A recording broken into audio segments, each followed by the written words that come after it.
ये एक शुद्ध गंगा जल है। ये पहाड़ी से जो जल गिर रहा है ये एक शुद्ध गंगा जल है। इसको हम गंगा जल के रूप में काम में लेते हैं। इस जल की मान्यता है कि ये एक शंकर भगवान की जटाओं से गंगा बहती है। इसको हम गंगा जल के रूप में काम में लेते हैं। जहां पर ये बाल्टियां इकट्ठा पानी रखने के लिए रखी हुई हैं, इसके अंदर शुद्ध गंगा जल है। अब हम जो है आपको नाभा माता जी के दर्शन करवाते हैं, जो कि इस गुफा के अंदर माता रानी की जो है नाभि यहाँ पर गिरी थी, और उसके बाद यहाँ पर ये स्थान जो है बड़ा पवित्र स्थान बन गया, जिसे नाभा माता मंदिर कहते हैं। Indulge in a world of flavor at Rasalika. From mouth-watering delicacies to irresistible sweets, we have got it all. Dive into delectable cakes, bakery delights and a variety of scrumptious eats. Celebrate special moments in our elegant party halls, the perfect venue for your events. Experience top-notch customer service that puts a smile on your face. Rasalika, where every bite is a celebration. With 3 convenient locations, find us in Kunjwani, Gold Market, Gandhinagar and Janipur. Each outlet offers a unique culinary experience, making Rasalika your go-to destination for delightful moments. सभी को जय माता दी, राम राम, सनातन धर्म की जय और सभी का साधुवाद। मैं आज नाभा माता के मंदिर में आया हूँ, और ये एक ऐसा शक्तिपीठ है जहाँ पर मुझे भी पहली बार आने का मौका मिला है।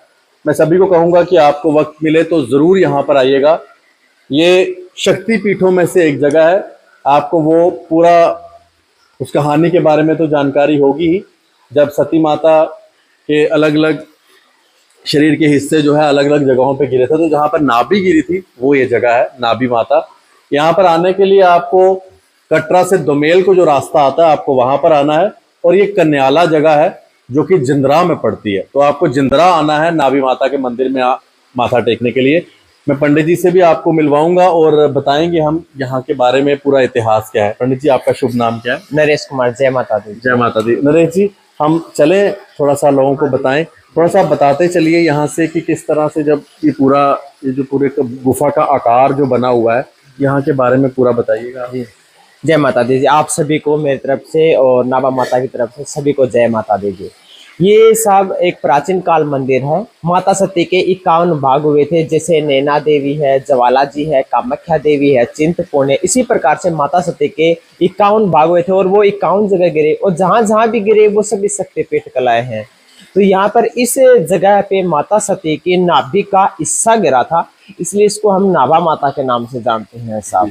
यहाँ पर खासकर वो लेडीज जरूर आती है जिसको कोई संतान नहीं होती है, तो उसकी अवश्य मनोकामनाएं पूरी होती है।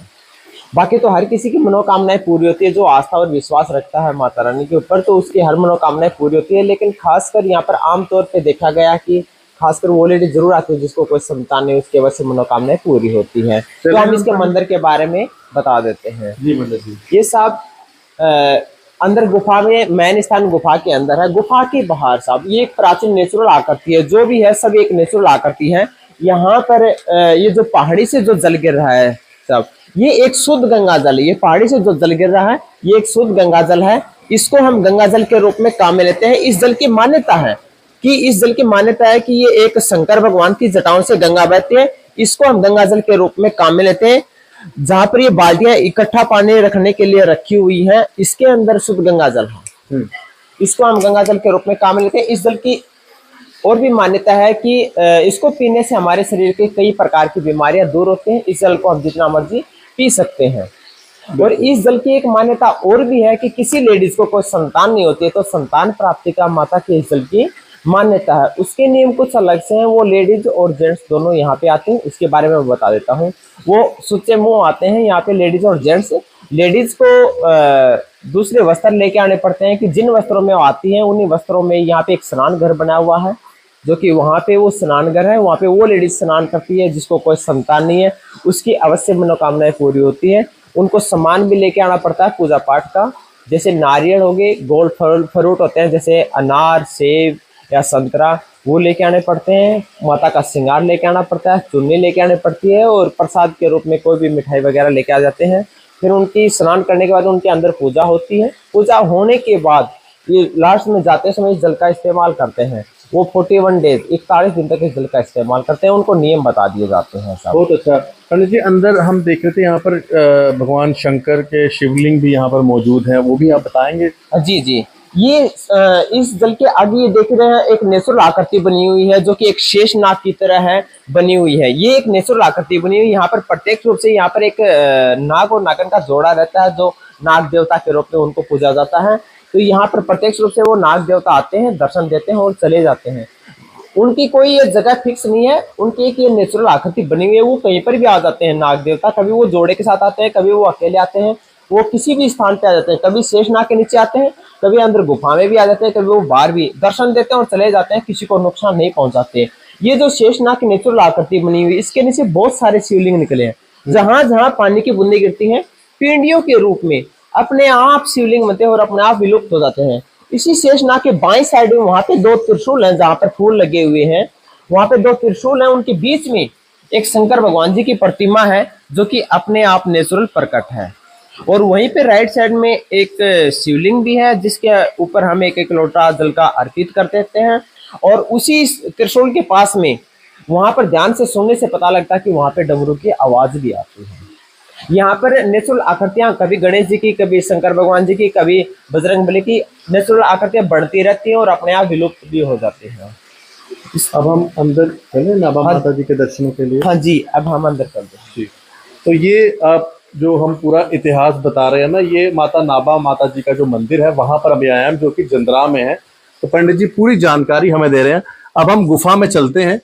अब हम जो है आपको नाभा माता जी के दर्शन करवाते हैं, जो कि इस गुफा के अंदर माता रानी की जो है नाभि यहाँ पर गिरी थी और उसके बाद यहाँ पर ये स्थान जो है बड़ा पवित्र स्थान बन गया, जिसे नाभा माता मंदिर कहते हैं। पंडित जी हमें यहाँ के बारे में पूरी जानकारी दे रहे हैं और आपको मैं बताऊंगा कि माता रानी के दर्शन आपको यहाँ पर होंगे। और ये है माता रानी की नाभि के दर्शन, जो कि नाभा माता जी के नाम से यहाँ पर प्रसिद्ध है। जी पंडित जी। जय माता दी। ये मैन स्थान गुफा के अंदर है जी। ये मैन स्थान ये गुफा के अंदर है। ये जो फूल माला लगी है, जिसके बाहर फूल लगे हैं, यही नाभि है। इसी की पूजा अर्चना की जाती है। इस नाभि की गहराई का पता नहीं है कितनी गहरी है कितनी नहीं, इसका हम पता भी नहीं लगा सकते, क्योंकि माता की शक्ति का आज तक कोई पता नहीं लगा सका है, उसकी शक्ति का कोई अनुमान नहीं लगा सकता। इस नाभि के सामने माता की प्रतिमा है, शेरा वाली माता की, दुर्गा माता की। और ये नाभि के दाईं और बाएं साइड में माता के रूप में पिंडियां हैं। ये माता का ध्यान करने के लिए हैं। ये पिंडियां और ये प्रतिमा, ये पिंडियां हैं और ये प्रतिमा है। ये माता का ध्यान करने के लिए मेन पूजा अर्चना इस नाभि की जाती है। ये और जो इसके आसपास जो भी दिख रहा है, ये सब नेचुरल बना हुआ है। इसमें किसी की कोई वो नहीं किया जाता, हाथ से कुछ नहीं किया जाता है। ये सब नेचुरल बना हुआ। यहाँ पे गणेश जी की आकृति बन जाती है, कभी बजरंगबली की बन जाती है जी। बिल्कुल। ये आप इस समय हम नाभा माता जी के मंदिर में आए हैं जो कि जंद्रा में है। आप यहाँ पे जरूर आइएगा। ये बड़े ही यहाँ पर आप जैसे ही आएंगे आपको अपने आप जो है कुछ और ही तरह का चीजें महसूस होंगे, क्योंकि ये बड़ा ही पावन स्थान है और बड़ा ही आप यहाँ पर कोई भी चीज मांगेंगे पूर्ण होगी। और जैसे महाराज जी ने बताया कि जिन औरतों को संतान नहीं होती वो परिवार यहाँ आते हैं, हस्बैंड वाइफ, और यहाँ की पूरी जो प्रक्रिया इन्होंने बताई वो करनी पड़ती है और उसके बाद उनके घर पे संतान भी होती है। तो मैं सभी से कहूंगा जिनके घर पर अगर संतान नहीं हो रही है वो यहाँ पर आए, माथा टेकिए और संतान उनके घर पे जरूर होगी। और आज हम आपको लेकर आए थे नाभा माता जी के मंदिर में। आप इस वीडियो को मैक्सिमम शेयर कीजिए और लिखिए जय माता।